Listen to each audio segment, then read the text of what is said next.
মদিনাতুল মুনাওয়ারা থেকে রাসূলের আশিক চলে আসছে ভারতে কালেমার দাওয়াত দেওয়ার জন্য। ভারতে ঘুরিয়া ঘুরিয়া দাওয়াত দেন, দিতে দিতে এই পরিমাণ বিধর্মী কালেমাওয়ালা হয়ে গেছেন। কেউ বলেন 90, আরো বেশি লক্ষ বিধর্মী তার হাতে কালেমাওয়ালা হয়ে গেছে।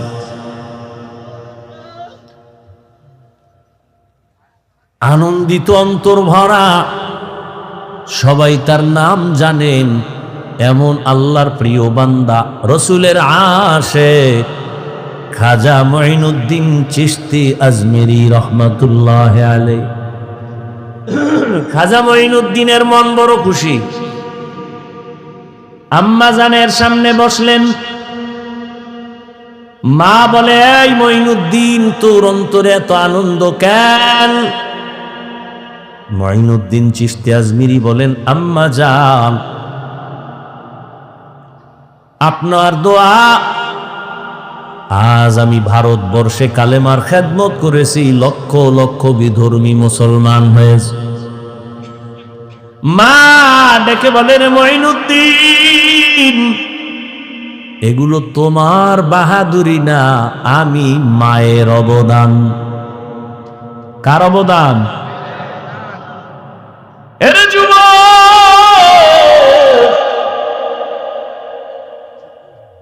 কুয়াকাটা বঙ্গোপসাগর থেকে এক ধাক্কা দিয়া নোয়াখালীর চেয়ারে বসাইছেন আমার আল্লাহ। আমার মা বাবার চোখের পানি, আমার কোনো বাহাদুরি নেই। যেই আল্লাহ চেয়ারে বসান, ওই আল্লাহ যদি বেজার হয় চেয়ার থেকে ফালাইয়াও দিতে পারে। এই কারণেই তো জান্নাতের টিকিট পাইয়াও আবু বকর নামাজে কান্নার আওয়াজ। রহমতের নবী সাহাবায়ে কেরামদের সাথে বললেন, ও সাহাবারা, মরণ এত দূরে না, মরণ আরো কাছে। মঈনুদ্দিনের মা বলে, এই খাজা মঈনুদ্দিন, এই অবদান আমি মায়ের। মঈনুদ্দিন চিশতি বলেন, মা বলো তোমার কি অবদান? ও পর্দার আড়ালের আম্মা জানেরা, নিজের সম্মান যদি নিজে ধরে রাখতে না পারেন, কেউ দুনিয়ায় দিতে পারবে না। আপনাদের তো আল্লাহ সম্মানিত করেছেন, আপনারা নবীদের মা, সাহাবায়ে কেরামদের মা, আপনারা তো আয়েশা রাদিয়াল্লাহু আনহার মতোই নারী।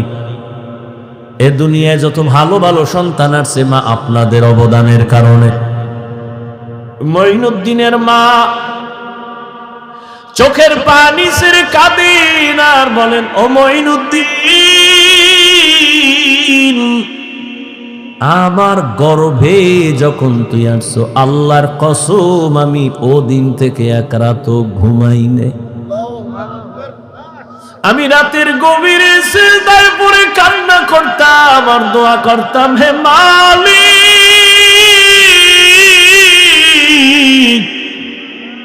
আমার গর্ভের সন্তানটাকে তুমি তোমার খাস ওলি বানাইয়া পাঠাইয়া দাও রে আল্লাহ। মায়ের দোয়া কত দামি রে যুবক। মা দোয়া করলে আরশে আজিমের দরজা দিয়া চলে যায়। ওই মা কত চোখের পানির কারণে আজকে আমি চেয়ারে বসছি রে বাবু। আমার পিছনে মায়ের কত কান্না, কত ত্যাগ আর কত কষ্ট। এরে সন্তানেরা যদি বুঝদি, চামড়া খুলিয়া জুতা বানায় দিতি, মায়ের সাথে বেয়াদবি করতি না রে বাবা।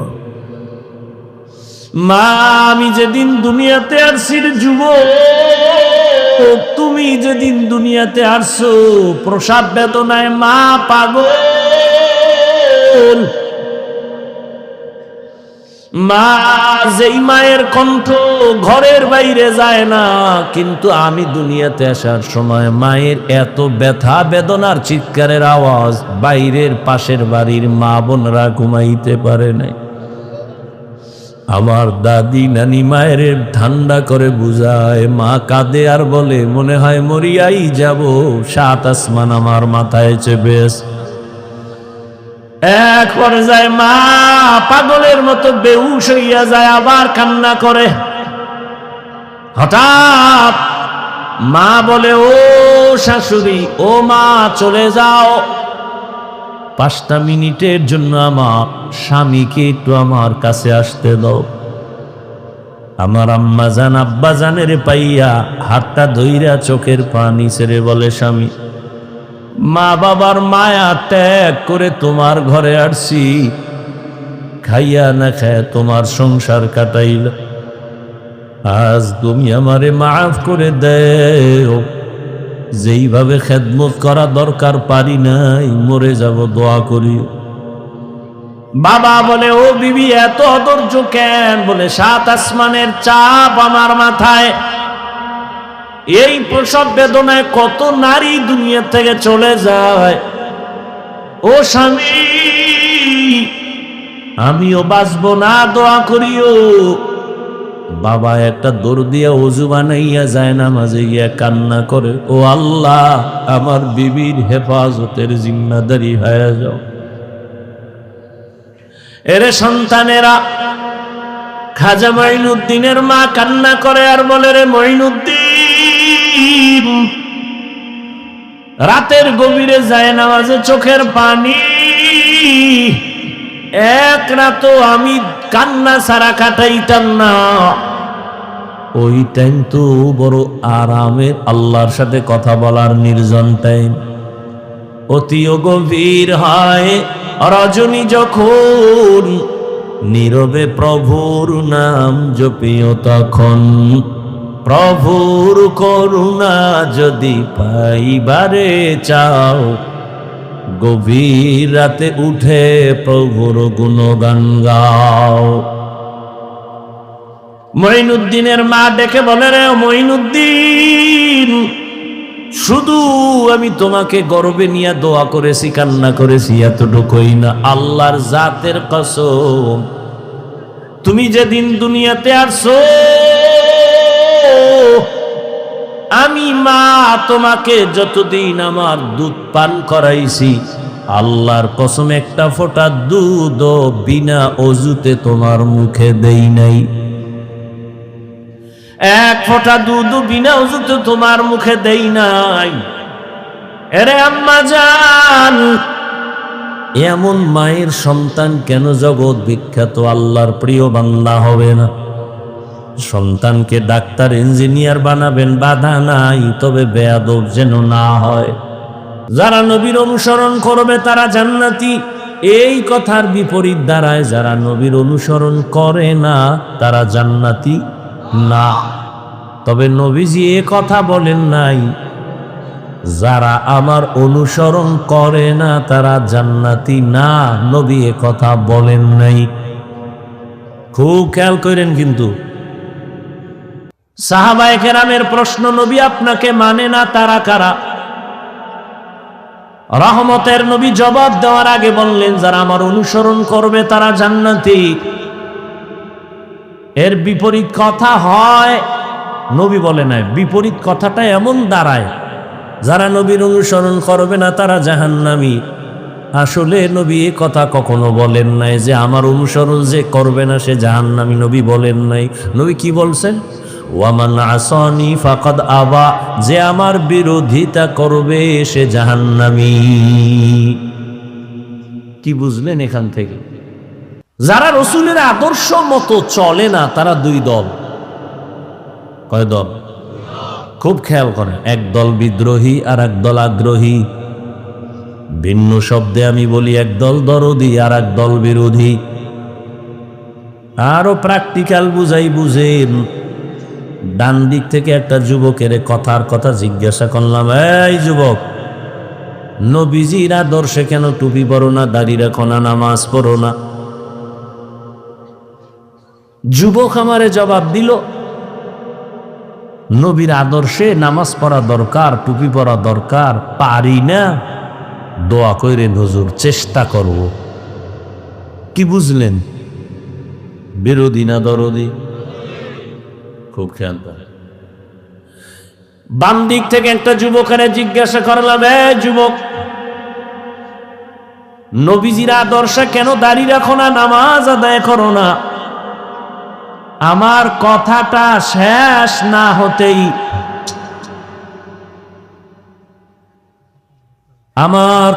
শেষ না হতেই যুবক জবাব দিল, দাড়ি না রাখলে অসুবিধা কি? নামাজ না পড়লে অসুবিধা কি? আপনারাই জবাব দেন, এই যুবকের কথার দ্বারা কি প্রমাণ হলো সে আগ্রহী নাকি বিদ্রোহী? এখানে অপারেটর নাই, কি বুঝলেন? বিদ্রোহী না আগ্রহী? ভালো করে মনে রাখবেন, বিদ্রোহী রসুলের আদর্শের ক্ষেত্রে বিদ্রোহীর আর এক নাম বেঈমান। এখনো বুঝেন নাই? আর বুঝার চিন্তাই নেই। দোনোজনেই কিন্তু নামাজ পড়ে না, একজন আগ্রহী আর একজন বিদ্রোহী। আগ্রহী মুমিন, বিদ্রোহী বেঈমান। যে দাড়ি রাখে না তাকে গালি দেওয়া যাবে না, আগে বুঝতে হবে সে আগ্রহী না বিদ্রোহী। যদি তার কথায় প্রমাণ হয় আমি আগ্রহী তো মুমিন, যদি তার কথায় প্রমাণ হয় সে বিদ্রোহী তো বেঈমান। আরো সুন্দর খোলাভাবে বলি, একজনে নামাজ পড়ে না আর একজন নামাজ পছন্দ করে না। যে নামাজ পড়ে না তাকে গালি দেওয়া যাবে না, যে নামাজ পছন্দ করে না তাকে ছাড় দেওয়া যাবে না, সুযোগ পেলে জুতা আরো বাড়ি। ব্যবধান আছে না নাই? একজনে দাড়ি রাখে না তাকে গালি দেয়া যাবে না, আর একজনে নবীর আদর্শের দাড়ি পছন্দ করে না তাকে ছাড় দেওয়া যাবে না। একজনে কোরআনের আইনে রাজনীতি করে না তাকে গালি দেওয়া যাবে না, আর একজনে আল্লাহর কোরআনের বর্ণিত রাজনীতি পছন্দ করে না তাকে ছাড় দেওয়া যাবে না। কতটা ব্যবধান! একজন মুমিন আর একজন বেঈমান, দোনোজনেরই দাড়ি নেই, দোনোজনই নামাজ পড়ে না, একজন মুমিন আর একজন বেঈমান। কত কঠিন কথা! তো যাও সুন্নতে আহমদ কো জাপা মোহাম্মদ কে বুয়দ নিসবত রা মান আহাব্বা সুন্নতি কৌলে রসুল মজদায়ে কানা মাই হাম কুন কবুল। অতএব যে দাড়ি রাখে না তাকে গালি দেওয়া যাবে না, আগে বুঝতে হবে আগ্রহী না বিদ্রোহী। একজনে নামাজ পড়ে না, গালি দেয়া যাবে না, বুঝতে হবে আগ্রহী না বিদ্রোহী। আগ্রহী হলে তাকে গালি দেওয়া যাবে না, সে মুমিন। বিদ্রোহী যদি হয় সে বেঈমান। এখান থেকে শিখার কিছু আছে? কি আছে? একটা লোক নামাজ পড়ে না, রে গালি। একটা লোক দাড়ি রাখে না, তারে গালি। খবরদার, যে দাড়ি রাখে না তাকে গালি দেয়া যাবে না, দাড়ি পছন্দ করে না তাকে ছাড় দেয়া যাবে না। আসেন এবার আয়াতের মধ্যে ঢুকি। ওয়ামা আরসালনাকা ইল্লা রাহমাতাল লিল আলামিন। তরজমা করেছি, আল্লাহ তাআলা যদি ডাইরেক্ট বলেন আমি রসুল আপনাকে রহমত করে পাঠাইলাম, এভাবে আল্লাহ না বলে ঘুরাইয়া কেন বললেন হে নবী হে রসুল আমি আপনাকে পাঠাই? এরপরে বলেন হ্যাঁ পাঠিয়েছি জগৎ সমূহের জন্য রহমত করে। প্রথম আওয়াজ নীতিবাচক, এরপরের আওয়াজ ইতিবাচক। হে রাসূল আপনাকে জমিনে পাঠাই নাই, হ্যাঁ পাঠিয়েছি রহমত করে। সারা দুনিয়ার মানুষকে আল্লাহ বুঝাইলেন রহমতের নবী ভিন্ন কিছু না, পুরাটাই রহমতের দ্বারা ভরপুর। অনেকে এখানে তর্জমা করে উভয় জগতের জন্য নবী রহমত। আমি তর্জমা করছি না, জগৎ সমূহের জন্য রহমত। উভয় জগৎ মানে দুনিয়ার জগৎ, পরকাল জগৎ। আসলে তো জগৎ এই দুইটাই না, অনেক জগৎ। রুহের একটা জগৎ আলাদা, মায়ের গর্ভের একটা জগৎ আলাদা, দুনিয়ার একটা জগৎ আলাদা, আলমে বরজখ কবর জগৎ আলাদা, হাসরের ময়দানের এক জগৎ আলাদা, জান্নাত ও জাহান্নামের ভেতরের জগৎ আলাদা। আল্লাহ বলেন, হে রাসূল, জগৎ সমূহের জন্য আমি আল্লাহ হলাম রব, আপনাকে বানাইলাম রহমত। আমি হলাম রব্বুল আলামিন, আপনাকে বানিয়েছি রহমাতুল লিল আলামিন। এই কারণেই তো সমস্ত নবীদের মেরাজ জমিনে, আমার নবীর মেরাজ আরশে আজিমে। মেরাজের ওয়াজ করছে না কোনো হুজুর? এই জন্য দিকে ঢুকলাম না, বাকিটা বুঝাইতে গিয়ে একটু ঢুকি হালকা। মেরাজ কে হামারা নবী সবএ সামাওয়াত, मेराज के हमारा नबी सबअ समावात नहीं भूला वहाँ नबी हम गुनाहगार उम्मत, नहीं भूला वहाँ नबी हम गुनाहगार उम्मत। ओ भाई ঘুমে ধরছে কেউ? তোমরা তো রাত্রে ঘুমাবা না, আমি যত তাবিজ দিই। মোবাইলে ঘুম লয়ে গেছে, আমি হুজুরের ডাও লয়ে গেছে, তোমার ডাও লয়ে গেছে। কেমন ষড়যন্ত্র! তুমি নাচ গান দেখবা, হুজুরে তো দেখবে না। না, বেঈমানের বাচ্চাগুলো পাগল হয়ে গেছে, হুজুরগু কেমনে এর মধ্যে ঢুকান যায়। বহু মোরাকাবা করছে, কঠিন মোরাকাবা।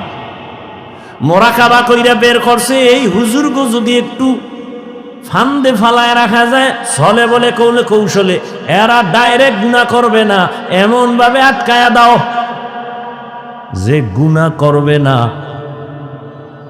এর মধ্যে দিয়ে এমন ভাবে আটকায় দাও যে গুনার ভেতরে চলতে থাকবে, টেরও পাবে না। কেমনে কেমনে হুজুরকে আটকাবি? ইউসুফ জুলাইখার নাটক বাইর কর, নমরুদ আর ইব্রাহিমের নাটক, ফেরাউন মুসার নাটক বাইর কর। বাইর করে এবার হুজুর গদে কোনো বাদ্যযন্ত্র নাই, হুজুর বইয়া বইয়া নাটক দেখে। এই কি দেখেন? আজান নিছি? না না না, খারাপ কিছু না। কি কই? যে ইউসুফ জুলাইখার নাটক পর্ব 6। তার কাছে এটা গুনাহ না, কিন্তু দিক দিয়া তার আজান হইছে খবর নাই, একামত চলতেছে খবর নাই। একটু 5 মিনিট আছে, বাকি শেষ করে যায়। নাহলে ইদার মেয়েরা চলবে আবার নামাজে গিয়া। হ্যাঁ গিয়া 6 নাম্বার ইউসুফ জুলাইখার পর্ব চলবে, নামাজের ভিতরে মেয়েরাজ।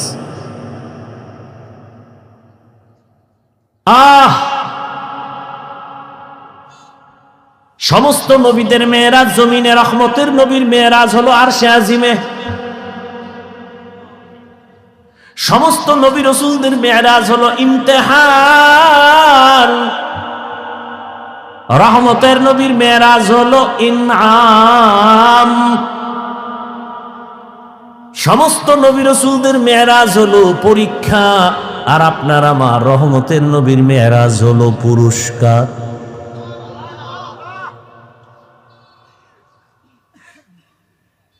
সমস্ত নবীদের মেরাজ পরীক্ষা, আমার নবীর মেরাজ হলো পুরস্কার। সমস্ত নবীদের মেরাজ কেন জমিনে, আমার নবীর মেরাজ কেন আরশে আজিমে? সব নবী রাসূলদের নবুয়তের সীমানা জমিনে, রহমতের নবীর নবুয়তের সীমানা শুধু জমিন না, আরশে আজিম। ওয়ার্ডের মিম্বর সাহেবের সীমানা একটা ওয়ার্ড নিয়া মিম্বর খালি চক্কর লাগায়, ওয়ার্ডের কি হালাত। অন্য ওয়ার্ডে গেলে আর এক মেম্বার কয় তুমি আমার দিয়ে চোখ দাও কেন, তোমার খবর লও। চেয়ারম্যান সাহেব আর একটু বাইরে ঘুরে, কেউ তোমার এত পেরেশানি কেন, কয় তুমি এক ওয়ার্ড নিয়ে আসো, আমি পুরো ইউনিয়নের জিম্মেদারি নিয়ে আসি, আমি সব ঘুরে ঘুরে মানুষের খোঁজ নেই। আবার মন্ত্রী সাহেবের পুরা এরিয়া হলো দেশ নিয়া, উনি দেশের নিয়া ভাবে খবর নেয়।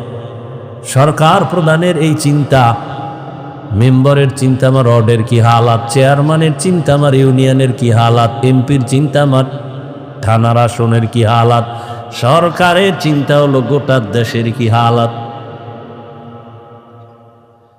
মুসা নবীর নবুয়তের এরিয়া এতটুকু, সে এতটুকু নিয়ে ভাবেন। ঈসা নবীর নবুয়তের এরিয়া যতটুকু, ওই অতটুকু এরিয়া নিয়ে ভাবেন। আল্লাহর নবীরে নবুয়তের এরিয়া দিছেন সব জমিন, এরপরে লৌহ কলম আর সে আজিম। আল্লাহ কয় নবী এবার আসেন, আপনার নবুয়তের শেষ সীমানাটাও দেখে নেন। সমস্ত নবীদের মেরাজ হলো পরীক্ষামূলক। ইউনুস নবীর আমার আল্লাহ মাছের পেটে ঢুকাইয়া পরীক্ষা নিলেন। মেরাজ, মেরাজ মানে উরুজ থেকে মেরাজ, উরুজ মানে সম্মানের লাইনে উপরে যাওয়া। এটা আবার দুই প্রকার, জাহিরি বাতিনি। মেরাজ দুই প্রকার, জাহিরি বাতিনি। সমস্ত নবীদের মেরাজ আল্লাহ আমার আপনার নবীরে জাহিরি এবং বাতিনি দুটোটা মেরাজ দান করলেন। জাহিরি ভাবে সম্মানের লাইনে উপরে যাওয়া, বাতিনি ভাবে সম্মান উপরে উঠা। বাতিনি ভাবে কেমন বলে, একই দস্তারখানের মধ্যে সব নবী সাহাবারা বসা, তবে নবীর মর্যাদা বেশি। ময়দানে সব একাকার হয়ে বসছেন, একই সাথে বসা, তবে কোরআনওয়ালা আলেমের মূল্য বেশি। মসজিদের মধ্যে সব মুসল্লিরা বসা, তবে ইমামের মর্যাদা বেশি। এই উরুজ হলো জাহিরি, বাতিনি আর জাহিরি হলো আল্লাহ তাআলা সম্মানের লাইনে নিয়ে যাইতেছেন রহমতের নবীরে আসমান ভেদ করে আরশে আজিমে। এই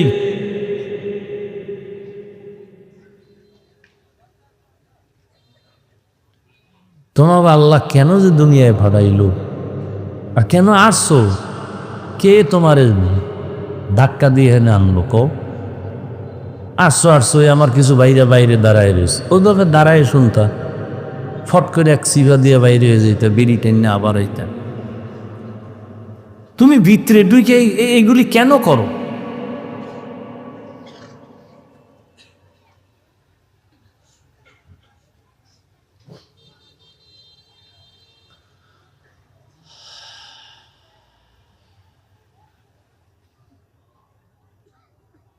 ইব্রাহিম আলাইহিস সালামকে আল্লাহ আগুনের মধ্যে ফালাইয়া পরীক্ষা নিলেন মেরাজ। হাদিসে পাকে রহমতের নবী বলেন, আল্লাহ যদি কারো মর্যাদা বাড়াতে চান, কিন্তু মর্যাদা বাড়ানোর জন্য যেই পরিমাণ মেডিসিন লাগবে আমল, বান্দার ওই পরিমাণ আমল নাই, তবে আল্লাহ সিদ্ধান্ত নিছেন তার মর্যাদা বাড়াবেনই। সিদ্ধান্ত হয়ে গেছে, কিন্তু তার বাড়ানোর যে মেডিসিন লাগে আমল, এটা নাই। রহমতের নবী বলেন, তখন আল্লাহ তাকে কঠিন পরীক্ষায় ফালাইয়া ধৈর্য দাঁড়াইয়া এরপরে মর্যাদা বাড়ায় না। ইব্রাহিম নবীকে আগুনের মধ্যে ফালায় কঠিন পরীক্ষা। মালিকের উরুজ হচ্ছে সম্মানের দিকে আগায়, মালিকের সাথে সম্পর্ক কাছাকাছি হইতেছে, মোহাব্বত বাড়তেছে। মালিক তাকে সম্মানের সাথে উপরে নিতেছেন, আল্লাহর কাছে ডাকতেছেন, এরে বান্দা, তুমি যদিও জমিনে সবার সাথে মিলে আছো, তবে তোমার কলবের তাআল্লুক আমার আরশে আজিমের সাথে হয়ে আছে। তুমি খানা খাইতেছো, আমরা সবাই খানা খাই, কিন্তু আল্লাহর প্রিয় বান্দা খানার মধ্যে আমার মালিকের সাথে কথা বলে। খানা খায় খায় খায় খায়, এর মধ্যে আমার আল্লাহ পায়ে ডাক দেয়, দেয় না?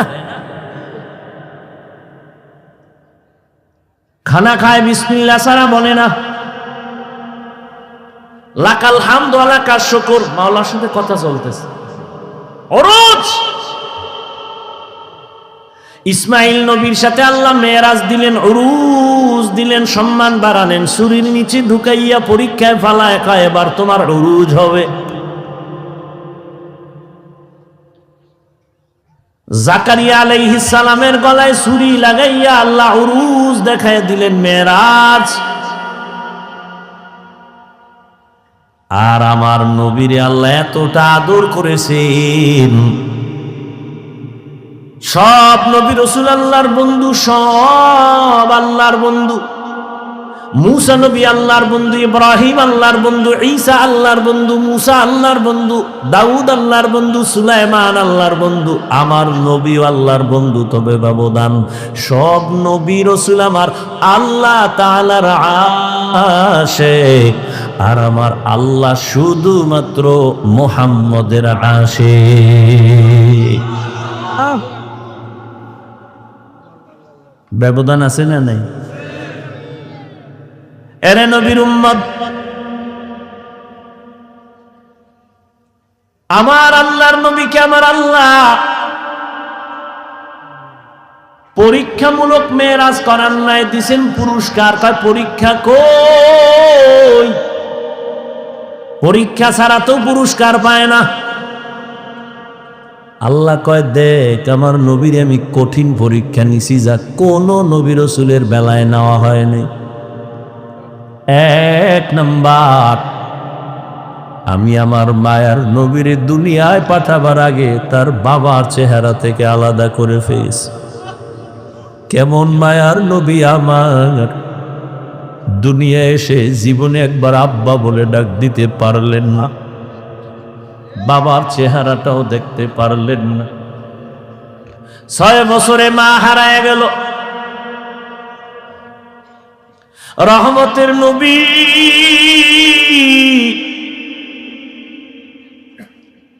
ছয় বছরে অবস্থা মা আমেনার মরণ এসে গেল। বিদায় বেলা মা কান্না করে, আর দাদা আব্দুল মুত্তালিবের কয় নাতি তোমার হাতে দিয়ে গেলাম, খেয়াল রেখো তোমার নাতির দিক। কেমন মায়ার নবীর পরীক্ষা! নবীজি কাঁদেন, আমি কাকে মা বলে ডাকবো? সন্তান বিপদে পড়লে দ্রুত টেলিফোন করে, বাবা আমি বিপদে পড়ছি, তাড়াতাড়ি আসো উদ্ধার করো। মাকে বলে, মা একটু কলিজা দিয়া দোয়া করবা যেন আমার মুসিবত দূর হয়ে যায়। নবীর বাবাও নাই, নবীর মাও নেই। 8 বছর যখন নবীর বয়স, তখন দাদা আব্দুল মুত্তালিব বিদায় নিয়ে চলে গেলেন। দুনিয়া দারুল আসবাব। রহমতের নবীর উপরে 2টা ছায়া ছিল দুনিয়ার লাইনে। এক ছায়া চাচা আবু তালেব, আর এক ছায়া হলো তার সহধর্মিনী আম্মা জান খাদিজাতুল কুবরা রাদিয়াল্লাহু আনহা। কেমন কঠিন!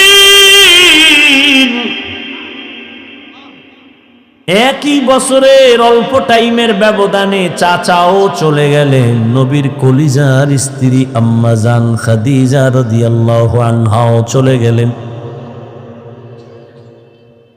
ওদিকে এমন একটা জায়গায় নবীরে পাঠাইলেন, এমন একটা সমাজে, যেই সমাজের মানুষগুলো পৃথিবীর নিকৃষ্ট লম্পট চরিত্রহীন। আরে মসজিদের পাশের মানুষগুলো অন্য মানুষের তুলনাতে একটু লাইনে থাকে। মসজিদ তো খবরদার জোরে সাউন্ড দিয়ে গান বাজাইস না, এটা নিয়ম আছে না? মসজিদের দূরের মানুষের তুলনায় পার্শ্বের মানুষ একটু ভালো থাকে। জমিনের মধ্যে আল্লাহ শ্রেষ্ঠ মসজিদ বানাইলেন বাইতুল্লাহ। ইন্না আউওয়ালা বাইতিন মুজিআ লিন-নাসি লাল্লাযী বিবাক্কাতা মুবারাকাও ওয়া হুদা মুবারাকাও ওয়া হুদাল লিল আলামিন।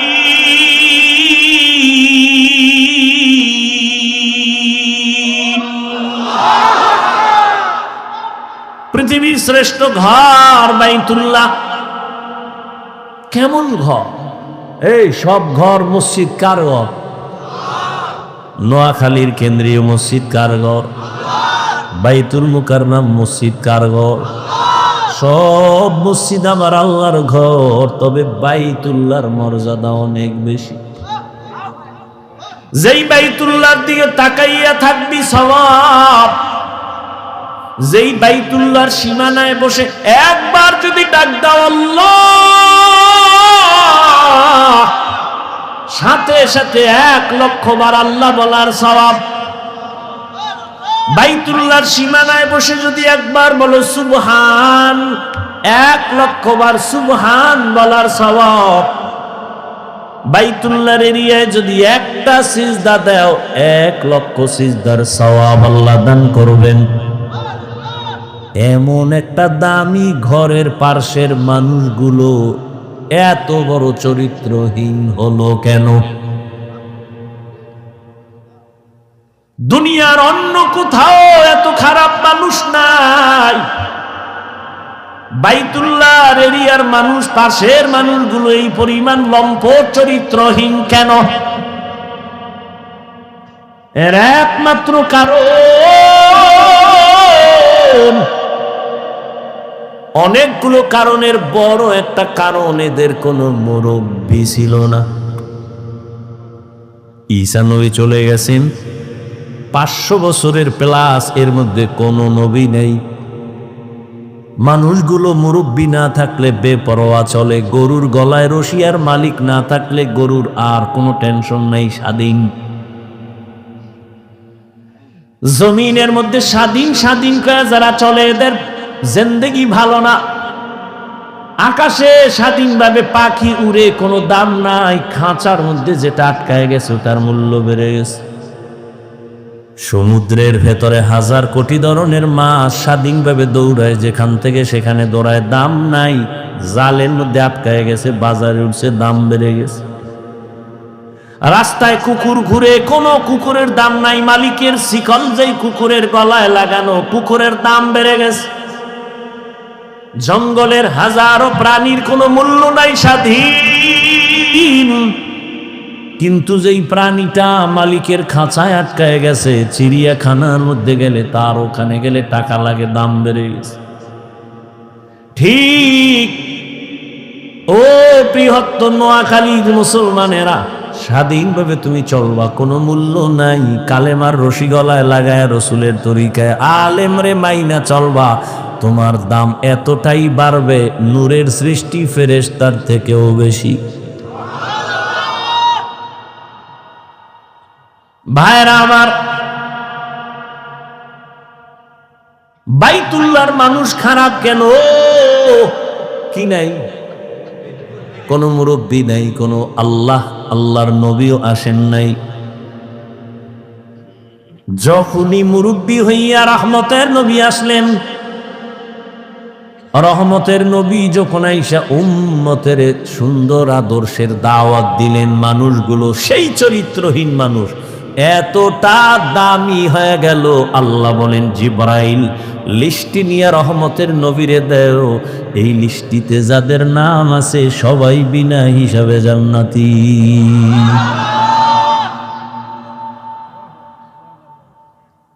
বিদায় বেলা রহমতের নবী চ্যালেঞ্জ দিয়ে গেছেন, ও উম্মতেরা,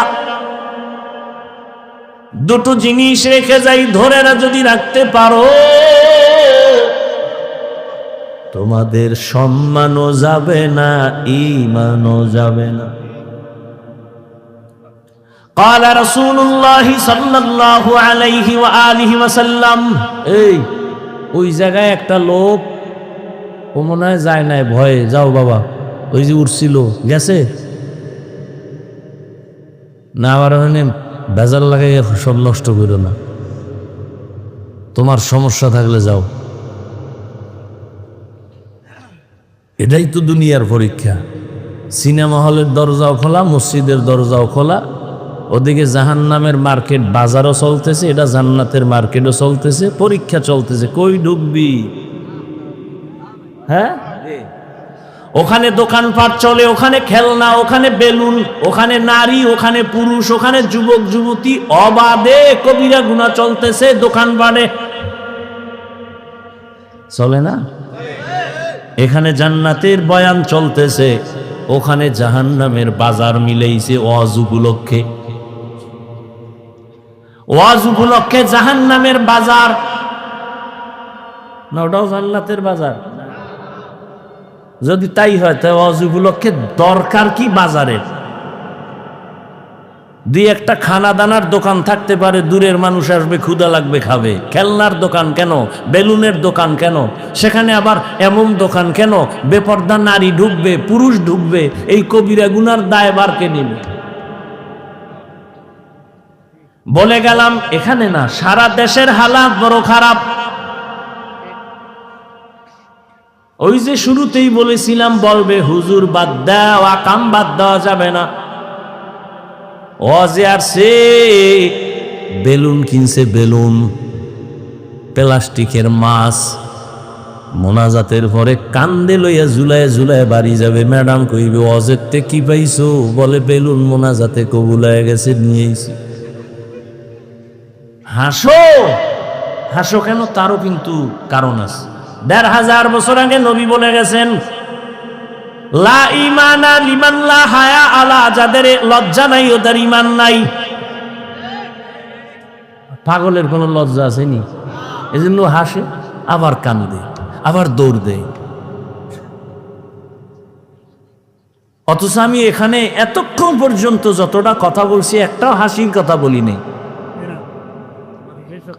আল্লাহ হেদায়াত দান করুন, আল্লাহ আমারে করুন। আপনাকে হেদায়াত লাগলে আপনারা চাইয়া লই, নিজের জন্যই বেতাল অবস্থায় আছে। ভাইরা আমার,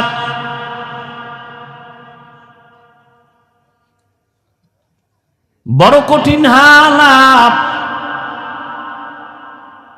ও পর্দার আড়ালের আম্মা জানেরা, আসেনি? আছে? নোয়াখালীর মহিলারা অজনে কি শুনবে? হেরা যে আয়ার ডাইনে মানুষ কতটি ক্যাসেট লইয়া,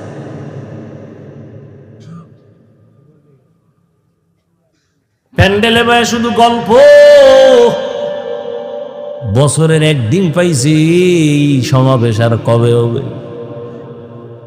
বুঝান, একটু কাছে আইও, খবর নেই। ভালো কথা কইব না কইব তোর স্বামী বিদেশ নি, কয় কি হালাত? না ভালোই, এরকম আজীবন থাকলি বালা।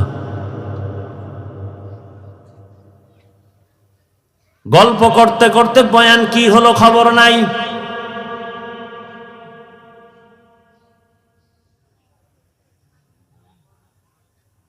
বয়ানের প্রয়োজনীয়তাই মনে করে না, গল্প করে করে আসছে, আবার বাসায় যাবে।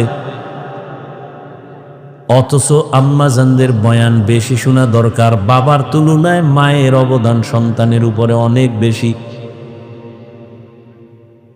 এরে আব্বাজান, এ জমিনের মধ্যে আপনারাই হলেন বড় দামি।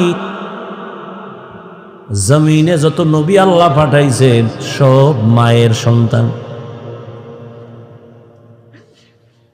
আরে আম্মা জান, আপনারা সাহাবায়ে কেরামদের মায়ের মতোই দামি মা। আলেম হাফেজে কোরআনদের মায়ের মতো দামি। আরে আম্মা জানেরা, এ দুনিয়ায় যত ভালো সন্তান আছে সব আপনাদের কারণে। সময় যদি থাকে আমি শেষের দিকে দুই একটা ঘটনা শোনায় যাব। দুই একটা কিসসা কাহিনী না বললে আমার নাম থাকে। এই নোয়াখালীরা, হাফিজুর রহমান কিসসা কাহিনীর ওয়াজ করে, তো দুই একটা শুনেই তুইব না? বহ, সময় পাইলে শুনাও।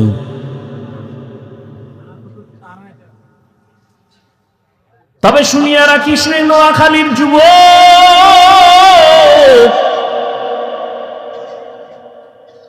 ওই কেচ্ছা কাহিনী বলিয়া যদি দুইটা মানুষ চোখের পানি চাইরা নামাজি হয়ে যায়, এর থেকে সফলতার কিছুই নাই। তুই বিরোধিতা করো না যেন জাহান্নাম খরিদ করো। আর একটা কথা বলে যাই, পারলে মনে রাখিস, জাহেল কোরআন হাদিস সম্পর্কে কি বুঝবি? তোর কলবটা নষ্ট হয়ে গেছে। নিজের গুনার দিকে তাকাও না, অন্যের ভালো সহ্য করতে পারো না, চোখ নষ্ট, কলিজা নষ্ট, অন্তর নষ্ট। জমিনের মধ্যে যত বড় কিচ্ছা কাহিনীর কিতাব আছে, শ্রেষ্ঠ কিচ্ছা কাহিনীর কিতাবের নাম কোরআন।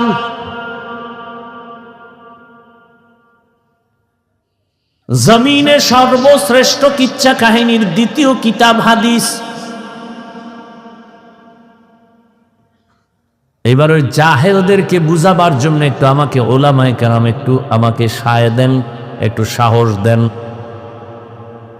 জাহেলরা দেখো কোরআন হাদিসের মধ্যে কিচ্ছা আছে না নাই? আছে। ওলামায়ে কেরাম বলবেন, এই তোরা কোরআন বুঝো না, তোরা বকবক করো। আলেমরা বলবে আসেনি। বলেন, কোরআন শরীফের মধ্যে হাতির কিচ্ছা আসেনি, সাপের কিচ্ছা আসেনি, ব্যাঙের কিচ্ছা আসেনি, বাঘের কিচ্ছা আসেনি, পিঁপড়ার কিচ্ছা আসেনি, মশা মাছির কিচ্ছা আসেনি? তো এই জাহেলগুলো কি বলে কিচ্ছা কাহিনী নেই? বরং আমি যদি বলি, সময় নাই, 2000 আয়াত আছে শুধু কিচ্ছা কাহিনী, কিচ্ছা কাহিনী, কিচ্ছা কাহিনী। কয় হাজার আয়াত? 2000। সময় নেই, দিছে তাফসিরুল কোরআন মাহফিল, 1-1.5 ঘন্টা কি হবে? তা না, এক বক্তাকে 2-3 দিন দিলে তো এবার একটা বিষয়ের উপরে আলোচনা করলে এবার কিছু বোঝা যায়। 13টা আয়াত পড়ে তর্জমা বলা, এর নাম তাফসির না। এটা তাফসির নামের ভণ্ডামি।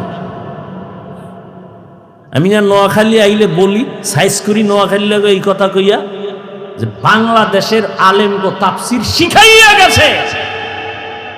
তাফসির কি, কেন, কিভাবে শিখায় গেছে এ নোয়াখালীর রত্ন হাবিবুল্লাহ মিসবাহ রহমাতুল্লাহ। কি বুঝো তাফসিরে?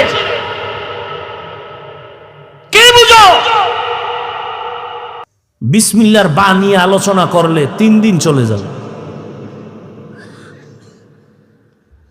কি বুঝো তাফসিরে?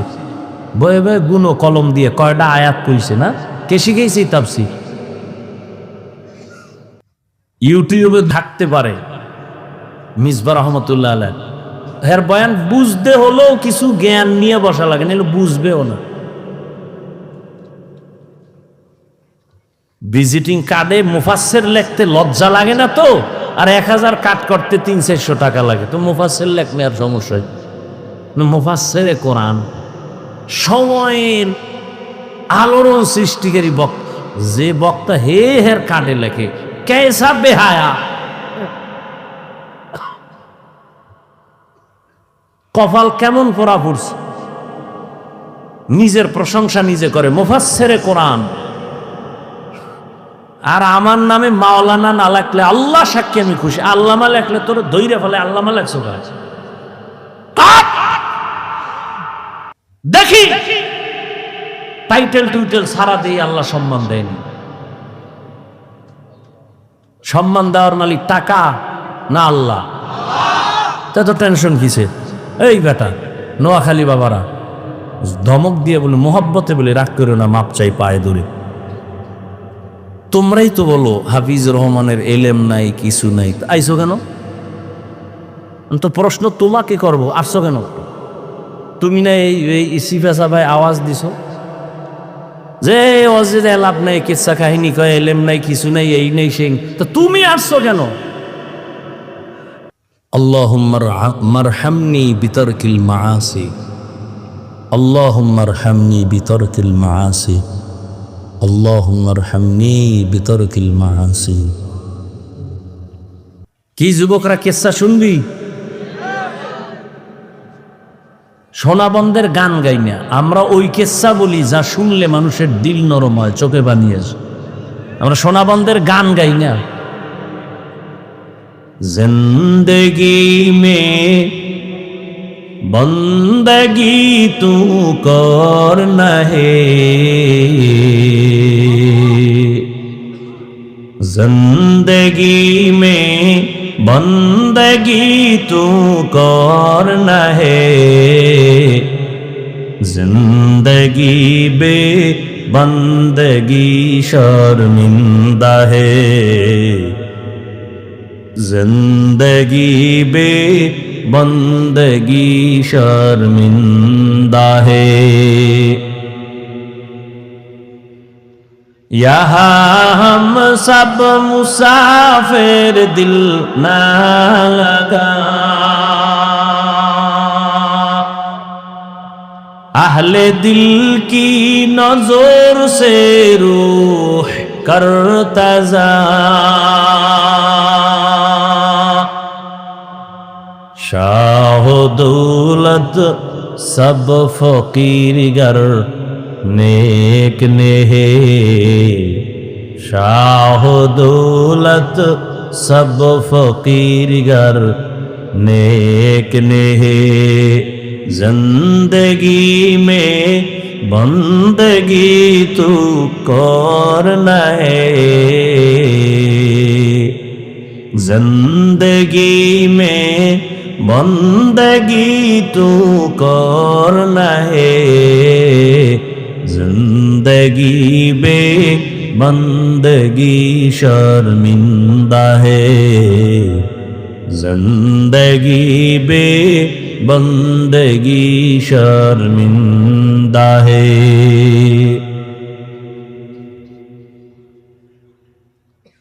আল্লাহ তাআলা রহমতের নবীকে দুনিয়ায় পাঠাইলেন রহমত করে।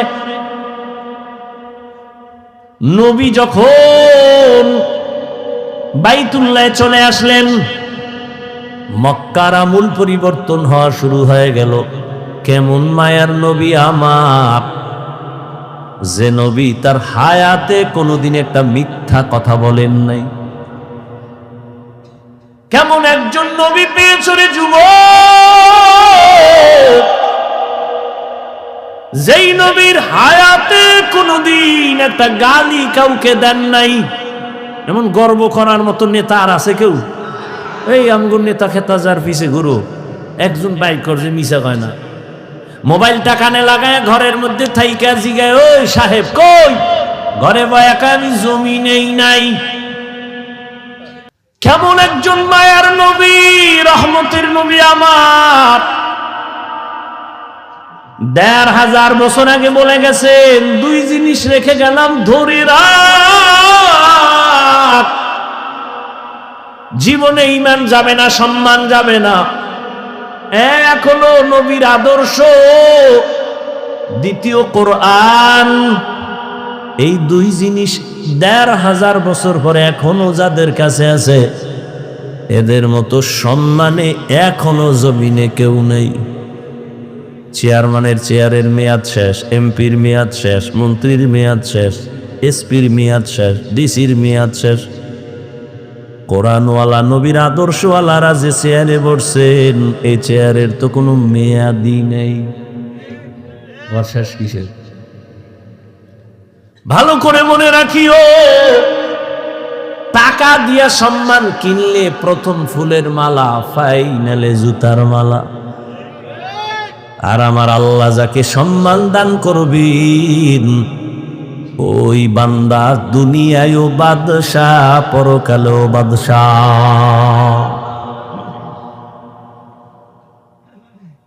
এরে নবীর আশিক, কেমন একজন নবী আল্লাহ আমাদের দান করেছেন, যে রহমতের নবী জীবনে গালি দিবেন দূরের কথা, হাজারো গালি শুনছেন, একটা গালির জবাবও দেন নাই। আরো আশ্চর্য কথা, কেমন মায়ার নবী আমার, জীবনে কোনো দিন মায়ার নবী চোখ মোবারক দুইটা গরম করে কারো দিকে তাকান নাই, চোখ গরম করে তাকান নাই। কেমন মায়ার নবী, রহমতের নবী সাহাবায়ে কেরামদের সামনে বললেন, তোমরা মরণের কত কাছে মনে করো, আপনাদের ধৈর্য যাইতেছে শেষ হইয়া। শুরুতে না বলছি বয়ান কি এটা এলেম আমলের বাহাদুরিতে করা যায়?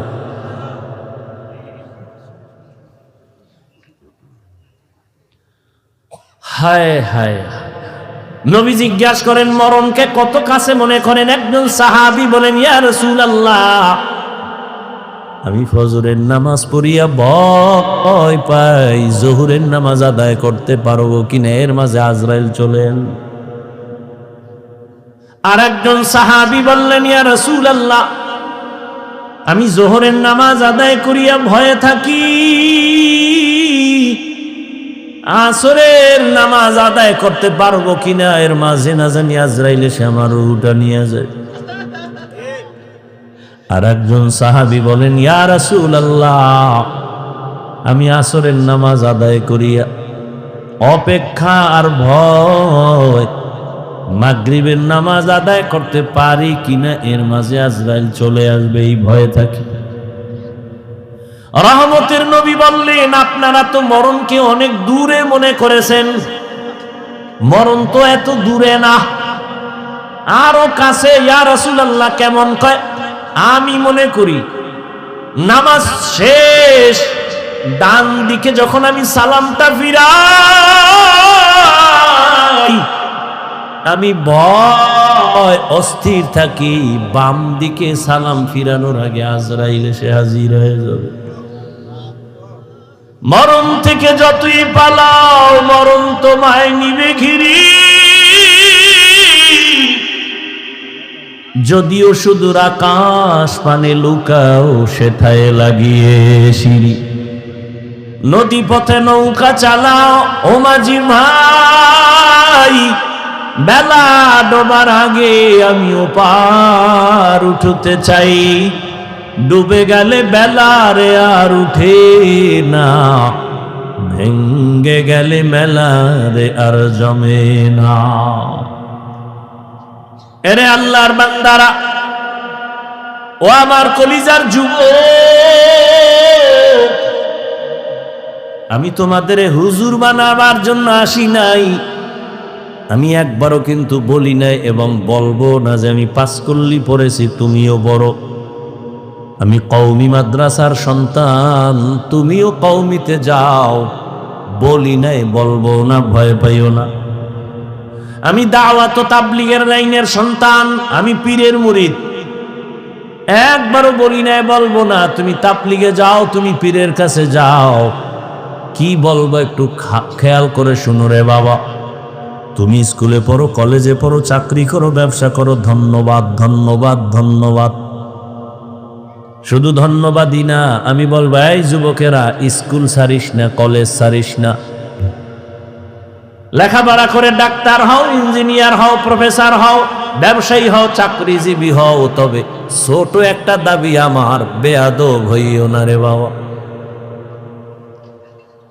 বলতে পারো হাফিজ ভাই বেয়াদব হব না, তার ব্যাখ্যা কি? 3 জায়গায় বেয়াদবি করবা না, মরার আগে জীবন নষ্ট হয়ে যাবে। 1, মা বাবার সাথে কখনো বেয়াদবি করবা না, জীবন নষ্ট। 2, শিক্ষকের সাথে বেয়াদবি করবা না। 3, আলেমের সাথে বেয়াদবি করবা না।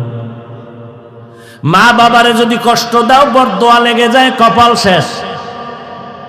শিক্ষকের সাথে যদি খারাপ আচরণ করো, বরদোয়া লেগে যায়, জীবন শেষ। আলেমের যদি কষ্ট দেও, বরদোয়া লেগে যায়, তোমার জীবন ধ্বংস হয়ে যাবে মরার আগেই। তুমি ডাক্তার হও, বেয়াদব হইও না। মা বাবার দোয়া নিয়া, শিক্ষকের দোয়া নিয়া, উলামায়ে কেরামের পরামর্শ নিয়া তুমি জেনারেল লাইনে থাকিয়া লেখাপড়া করো, চাকরি করো, বাধা নাই। ও যুবক, তোমার মতো যুবক স্কুল কলেজে পড়ে, 5 বেলার নামাজ পড়ে, তুমি সাক্ষী দাও আসেনি? তুমি কেন পারো না? বিবেক দিয়া বলো, তোমার বিবেক কোথায়? তোমার কপালে কার বরদোয়া লাগছে, কার অভিশাপ লাগছে, বলো, তুমি কেন পারবা না? তোমার মতো জেনারেল লাইনের মানুষটা র্যাব, আর্মি, পুলিশ, বিডিআর চাকরি করে, ডাক্তার, প্রফেসর, ইঞ্জিনিয়ার, ব্যবসায়ী, চাকরিজীবী, 5 বেলার নামাজ পড়ে, তুমি কেন পারো না? তোমার মতো যুবক জেনারেল লাইনে থাকিয়াও গাড়ি চালায়, নামাজ ছাড়ে না, নদীর মধ্যে মাছ ধরে, নামাজ ছাড়ে না, কৃষি কাজ করে, নামাজ বাদ দেয় না। বলো তুমি কেন পারো না? কার বরদোয়া জানি লাগছে, তাড়াতাড়ি ক্ষমা নিয়ে নাও। মা বাবার চোখের পানি আর দোয়া ছাড়া জীবনে তোমার সফলতা আসবে না রে বাবা। কারণ এই মা বাবার চোখের পানি তোমার আমার জীবনের সফলতার কারণ। মদিনাতুল মুনাওয়ারা থেকে একজন আল্লাহর প্রিয় বান্দার সে ভারতের জমিনে কালেমার দাওয়াত নিয়া। এই পর্দার আড়ালের আম্মা জানেরা একটু খেয়াল করে শুনবেন, মদিনাতুল মুনাওয়ারা থেকে রাসূলের আশিক চলে আসছে ভারতে কালেমার দাওয়াত দেওয়ার জন্য। ভারতে ঘুরিয়া ঘুরিয়া দাওয়াত দেন, দিতে দিতে এই পরিমাণ বিধর্মী কালেমাওয়ালা হয়ে গেছেন। কেউ বলেন 90, আরো বেশি লক্ষ বিধর্মী তার হাতে কালেমাওয়ালা হয়ে গেছে।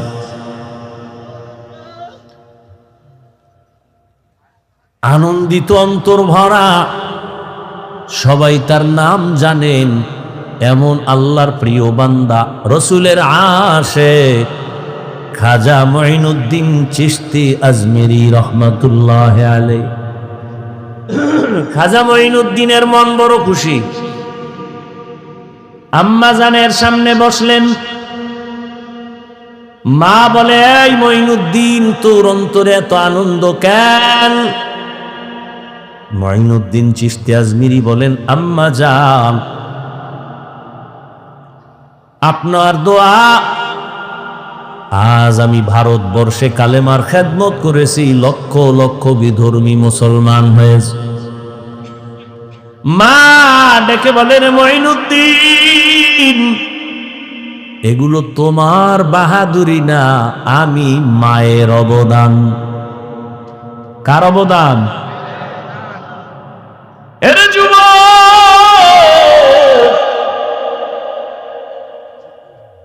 কুয়াকাটা বঙ্গোপসাগর থেকে এক ধাক্কা দিয়া নোয়াখালীর চেয়ারে বসাইছেন আমার আল্লাহ। আমার মা বাবার চোখের পানি, আমার কোনো বাহাদুরি নেই। যেই আল্লাহ চেয়ারে বসান, ওই আল্লাহ যদি বেজার হয় চেয়ার থেকে ফালাইয়াও দিতে পারে। এই কারণেই তো জান্নাতের টিকিট পাইয়াও আবু বকর নামাজে কান্নার আওয়াজ।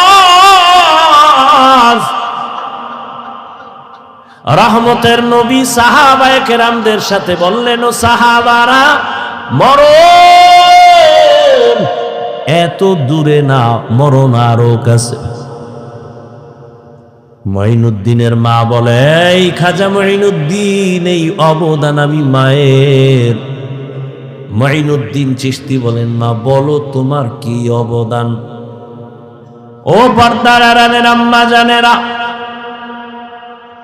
নিজের সম্মান যদি নিজে ধরে রাখতে না পারেন, কেউ দুনিয়ায় দিতে পারবে না। আপনাদের তো আল্লাহ সম্মানিত করেছেন, আপনারা নবীদের মা, সাহাবায়ে কেরামদের মা, আপনারা তো আয়েশা রাদিয়াল্লাহু আনহার মতোই নারী। এ দুনিয়ায় যত ভালো ভালো সন্তান আসছে, মা আপনাদের অবদানের কারণে।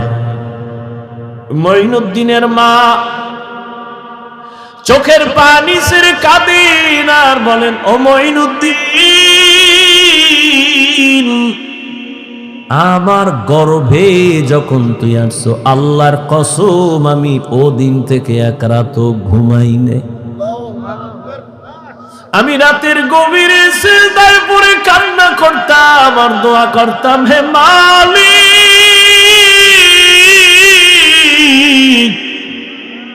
আমার গর্ভের সন্তানটাকে তুমি তোমার খাস ওলি বানাইয়া পাঠাইয়া দাও রে আল্লাহ। মায়ের দোয়া কত দামি রে যুবক।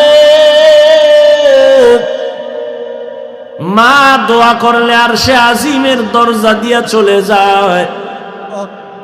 ওই মা কত চোখের পানির কারণে আজকে আমি চেয়ারে বসছি রে বাবু। আমার পিছনে মায়ের কত কান্না, কত ত্যাগ আর কত কষ্ট। এরে সন্তানেরা, যদি বুঝদি চামড়া খুলিয়া জুতা বানায় দিতি, মায়ের সাথে বেয়াদবি করতি না রে বাবা। মা, আমি যেদিন দুনিয়াতে আসছি যুবক, তুমি যেদিন দুনিয়াতে আসছো প্রসাব বেদনায় মা পাগল। মা, যেই মায়ের কণ্ঠ ঘরের বাইরে যায় না, কিন্তু আমি দুনিয়াতে আসার সময় মায়ের এত ব্যথা বেদনার চিৎকারের আওয়াজ বাইরের পাশের বাড়ির মা বোনরা ঘুমাইতে পারে নাই। আমার দাদি নানি মায়ের ঠান্ডা করে বুঝায়, মা কাঁদে আর বলে, মনে হয় মরিয়াই যাব, 7 আসমান আমার মাথায় চেপে। এক পর্যায়ে মা পাগলের মতো বেহুশ হইয়া যায়, আবার কান্না করে। হঠাৎ মা বলে, ও শাশুড়ি, ও মা, চলে যাও, 5টা মিনিটের জন্য আমার স্বামীকে একটু আমার কাছে আসতে দাও। আমার আম্মা জান আব্বা জানের পাইয়া হাতটা ধইরা চোখের পানি ছেড়ে বলে, স্বামী, মা বাবার মায়া ত্যাগ করে তোমার ঘরে আসছি, খাইয়া না খায় তোমার সংসার কাটাইল, আজ তুমি আমারে মাফ করে দেও, যেইভাবে খেদমত করা দরকার পারি নাই, মরে যাব, দোয়া করি। বাবা বলে, ও বিবি, এত অধৈর্য কেন? বলে, 7 আসমানের চাপ আমার মাথায়, এই প্রসব বেদনায় কত নারী দুনিয়া থেকে চলে যায়। ও স্বামী, আমিও বাঁচবো না, দোয়া করিও। বাবা একটা দৌড় দিয়া ওযু বানাইয়া যায় না, মাঝে গিয়া কান্না করে, ও আল্লাহ, আমার বিবির হেফাজতের জিম্মাদারি হয়ে যাও। এরে সন্তানেরা, খাজা মঈনুদ্দিনের মা কান্না করে আর বলে, রে মঈনুদ্দিন, রাতের গভীরে যায় নামাজে চোখের পানি, এক রাতও আমি কান্না ছাড়া কাটাইতাম না। ওই টাইম তো বড় আরামের, আল্লাহর সাথে কথা বলার নির্জন টাইম। অতিও গভীর হয় রজনী যখন, নীরবে প্রভুর নাম জপিও তখন, প্রভুর করুণা যদি পাইবারে চাও, গভীর রাতে উঠে প্রভুর গুণগান গাও।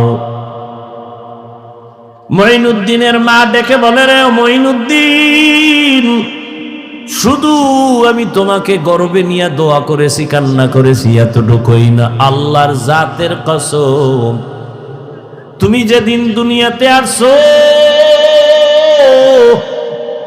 আমি মা তোমাকে যতদিন আমার দুধ পান করাইছি, আল্লাহর কসম একটা ফোঁটা দুধ বিনা অজুতে তোমার মুখে দেই নাই, এক ফোঁটা দুধ বিনা অজুতে তোমার মুখে দেই নাই। এরে আম্মা জান, এমন মায়ের সন্তান কেন জগৎ বিখ্যাত আল্লাহর প্রিয় বান্দা হবে না? সন্তানকে ডাক্তার ইঞ্জিনিয়ার বানাবেন, বাধা নাই, তবে বেয়াদব যেন না হয়। 5 ওয়াক্ত নামাজি ব্যবহার দিয়া যেন মানুষের দোয়া নিতে পারে, আলেমদের নেক দোয়া নিতে পারে, এমন একটা সন্তান রেখে যাবেন। ও আমার কলিজার যুবক বাবারা, কয়দিন দুনিয়ায় বাহাদুরি করবা? তোমার আমার চোখের সামনে কত যুবক চলে গেল। করোনার ভেতরে যুবকের লাশ, গাড়ির নিচে, পানির নিচে, ঘুমের বিছানায় যুবকের লাশ। আল্লাহর কাছে তওবা করো, জীবনে তো কম নামাজ ছাড়লা না, দাড়ি কাটলা না, বেপরদায় কম চললা না, আর কত হায়াত আর বাকি কত, এখনো তওবা করে নাও, জীবনে আর নামাজ ছাড়বা না, দাড়ি কাটবা না, বেপরদায় চলবা না। মা বাবার দোয়া নিয়ে, শিক্ষকের দোয়া নিয়ে, ওলামায়ে কেরামের পরামর্শ নিয়ে নবীর তরিকা মেনে চলবা।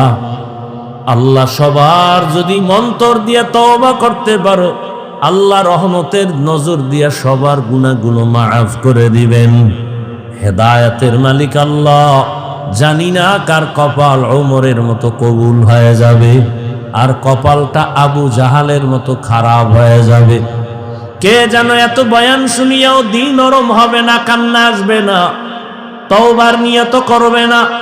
আবার ওমরের মতো কপালওয়ালা না জানি গুনার কথা স্মরণ করে চোখের পানি ছেড়ে কান্না করে তওবা করবে, আর আমার আল্লাহকে ডাক দিবে, আল্লাহ জীবনে তো কম নামাজ সারি নাই, আর নামাজ সারবো না, দাড়ি কাটবো না, বেপরদায় চলবো না। এরকম ওমরের মতো মেজাজ নিয়ে যদি তওবার নিয়ত অন্তরে জমা করতে পারো রে বাবা, হায়াতের মালিক আল্লাহ, ইজ্জতের মালিক আল্লাহ, রিজিকের মালিক আল্লাহ, ওই আল্লাহর মোহাব্বত নিয়া, মা বাবার দোয়া নিয়া, শিক্ষকের দোয়া নিয়া, উলামায়ে কেরামের পরামর্শ নিয়া চলবা নবীর তরিকায়। জীবনে আর নামাজ ছাড়বা না। তওবা করার খাঁটি নিয়ত যদি হয়, দুটো হাত আমার আল্লাহকে দেখাইয়া দাও। আয় আল্লাহ, হাতগুলো